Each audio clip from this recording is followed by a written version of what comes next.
बिहार की राजनीति इन दिनों गर्म है, लेकिन इस बार कारण कोई घोटाला या गठबंधन नहीं, बल्कि एक नाम है प्रशांत किशोर पीके। प्रशांत कुमार ने बिहार की राजनीति में बवाल काट रखा है। अररिया की ताजा तस्वीरें जिसने भी देखी उसकी आंखें फटी की फटी रह गईं। प्रशांत किशोर के जनसभा में उमड़ा जनसैलाब को देखकर तेजस्वी और नीतीश कुमार के होश उड़ गए, और उसमें खास तौर पर मुसलमानों की बड़ी मौजूदगी ने बिहार के सियासी समीकरणों को हिलाकर रख दिया है।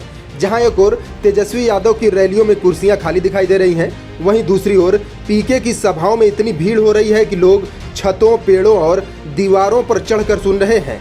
खास बात यह है कि इस भीड़ में बड़ी संख्या मुस्लिम युवाओं, बुजुर्गों और महिलाओं की है, जो कभी जेडीयू और राजद का वोट बैंक हुआ करता था। अररिया सीमांचल का वो इलाका जिसे मुस्लिम बहुल क्षेत्र कहा जाता है, वहां प्रशांत किशोर की सभा में जो नजारा दिखा उसने नीतीश कुमार, तेजस्वी यादव और यहां तक कि भाजपा के रणनीतिकारों के होश उड़ा दिए हैं।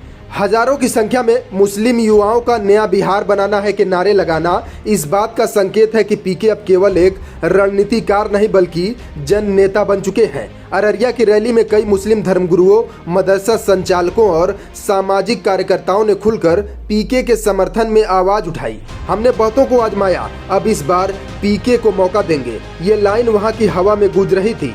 अब चलिए आगे आपको वह 3 कारण बताते हैं जिसकी वजह से बिहार के मुसलमान का झुकाव प्रशांत किशोर की तरफ हो रहा है। सबसे पहले, पीके का एजेंडा एकदम स्पष्ट है, जाति और धर्म से ऊपर उठकर विकास की राजनीति।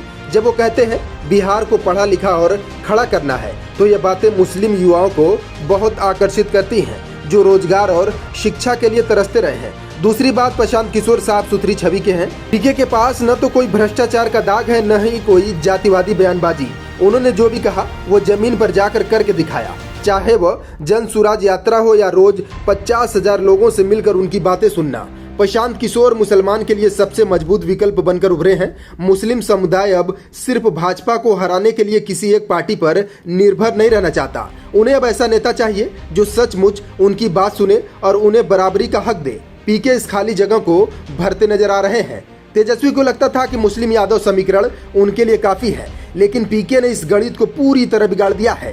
पीके की सभाओं में जिस तरह से मुस्लिमों का समर्थन दिख रहा है, उससे राजद की नींव हिलती दिख रही है। मुस्लिम समुदाय को अब जातिवादी और सांप्रदायिक बयानों से उकसाने वाली राजनीति से भरोसा उठने लगा है। पीके न तो धर्म की राजनीति करते हैं, न ही अल्पसंख्यक तुष्टिकरण। वो सीधे लोगों से बात करते हैं, उनके गांव में रात बिताते हैं, उनके बच्चों की पढ़ाई और नौकरियों की बात करते हैं। यही कारण है कि सीमांचल से लेकर मधुबनी, किशनगंज से कटिहार तक मुस्लिम समुदाय के लोग अब कह रहे हैं कि अब की बार जन सुराज सरकार।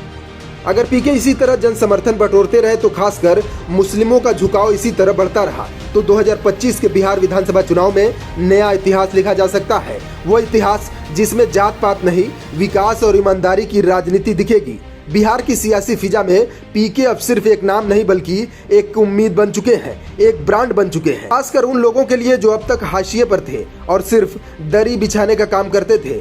बिहार की सियासत बदल रही है और शायद पहली बार मुसलमानों ने किसी नेता को सिर्फ अपना नहीं सबका नेता मानना शुरू कर दिया है। सबसे बड़ा सवाल यही है कि क्या पीके बिहार के नए जननायक बनेंगे? क्या पीके बिहार के मुसलमानों के लिए एक उम्मीद की किरण बनकर उभरेंगे? देखना बड़ा दिलचस्प होगा।